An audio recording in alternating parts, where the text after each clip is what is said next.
Boko Haram. It goes beyond the point of saddening when we see the bodies of people sprawling in debris and carnage. What is even more saddening is that those lifeless beings are my fellow countrymen.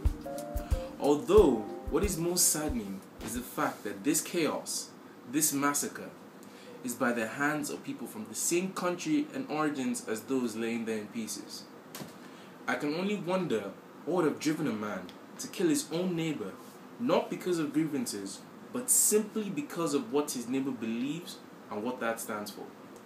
The strife and friction between Christians and Muslims isn't one that is confined to the distant lands of the East. This disease is spreading, and is spreading quickly. Like a sprawling infestation of weeds, it is already in our own backyards. As it is gathering pace, the question arises: how long do we stand idly by and watch as people, as humans, as Nigerians, the killings of our friends, brothers, sisters, fathers, and even mothers like they are simple sheep? The problem of Boko Haram isn't one that is any news to Nigerians at this time. The terrorist sect that originated in Maiduguri, a northern state in Nigeria, has begun to spread its proverbial wings of anarchy and carnage to the corners of our once great and peaceful nation. One way or the other, we have either seen, heard, or known someone who has been a victim of the cruel and violent agendas of this group. We are now at a crossroads. We, as individuals, families, communities, cities, and as a nation, must decide what it is that we want and what it is that we must do.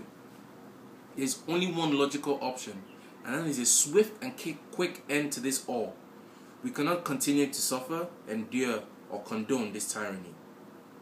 We must take a cue from our big brothers. In the Second World War, America ended all the strife by dropping an atomic bomb on their enemies. Now I suggest that we do the same thing, but we go bigger. The bomb that was dropped on Hiroshima was only 15 kilotons. A kiloton is the amount of energy produced by exploding 1,000 tons of TNT. A ton is 1,000 kilograms. So, Hiroshima was 15 million kilograms of TNT. The average full-grown human being weighs about 80 kg. The bomb that was dropped was an equivalent of dropping about 80,000 people on one single spot, which is like the whole of Phuket or Las Vegas on somewhere the size of a fridge. Now though, there are bombs that possess the power of 50 megatons. This is the power of about 50 million tons of TNT, so do the math. Now the destruction of this bomb, or a bomb of this size, might probably wipe out not just the target but every city surrounding it. But that's just collateral damage. What must be done will be done. Although the Hiroshima bomb was only 15 kilotons and killed about 200,000 people, and a bomb the size of 50 megatons will kill about 666,666,667 people, which is about 4 times the population of Nigeria, it is still worth risk taking to get rid of this vile evil.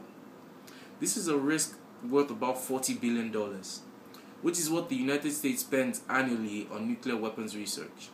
The United States has spent over $5.8 trillion between the 1940s and 1996 to get them to where they are in nuclear weapon technology. Now, Nigeria's current GDP is $235.92 billion, and we do not even have a nuclear weapons program. I still believe that we can bridge this $5,799,764,764,080,000 70-year gap in the near foreseeable future.